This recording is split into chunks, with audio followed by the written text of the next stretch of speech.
We now begin with 5 Little Pigs by Joseph Martin Kronheim. The history of 5 Little Pigs was published in my first picture book, printed in colors by Kronheim in 1875.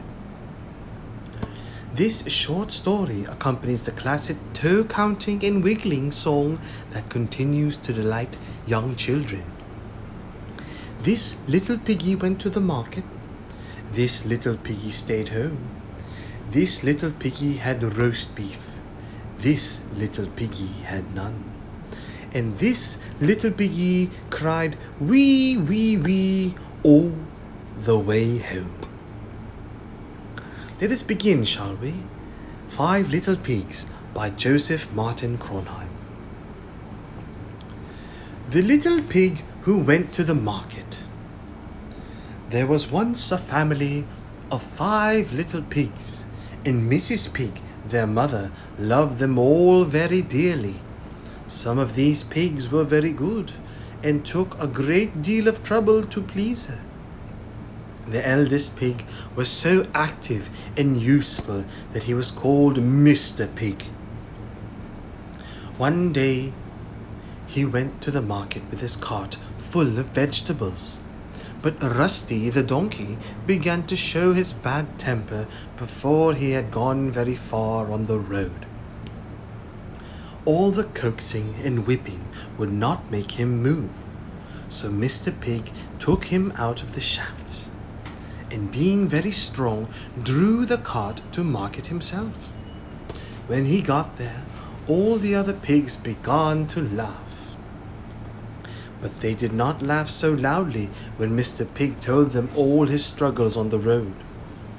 Mr. Pig lost no time in selling his vegetables, and very soon after Rusty came trotting into the marketplace, and as he now seemed willing to take his place in the cart.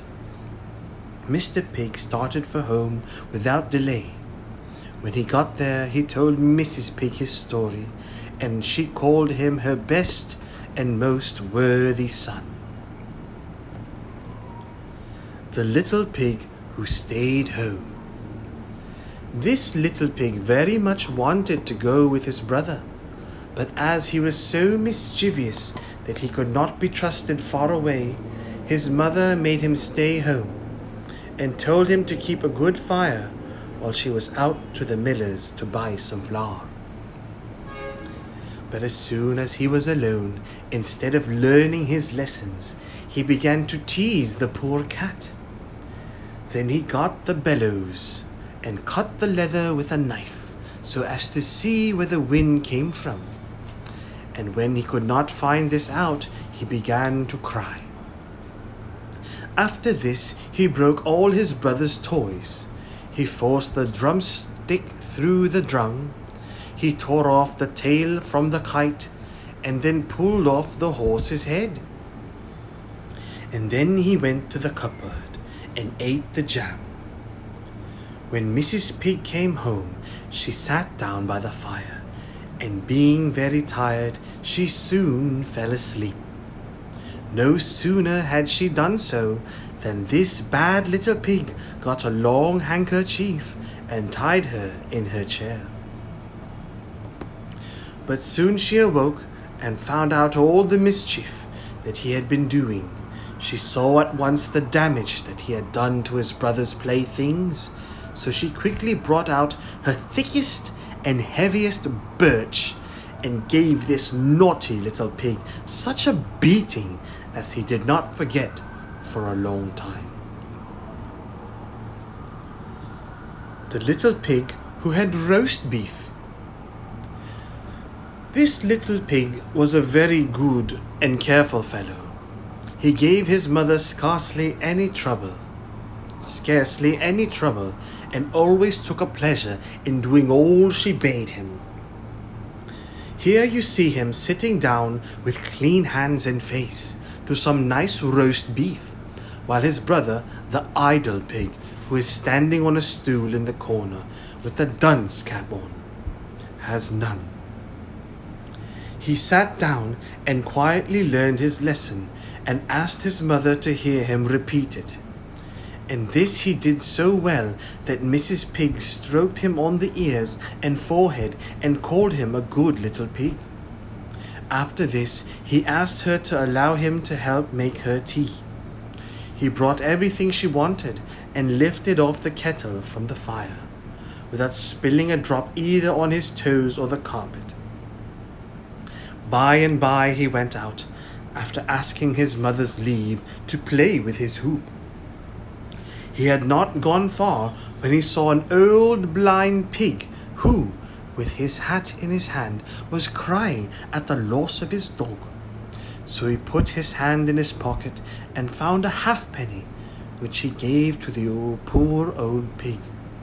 It was for such thoughtful conduct as this that his mother often gave this little pig roast beef.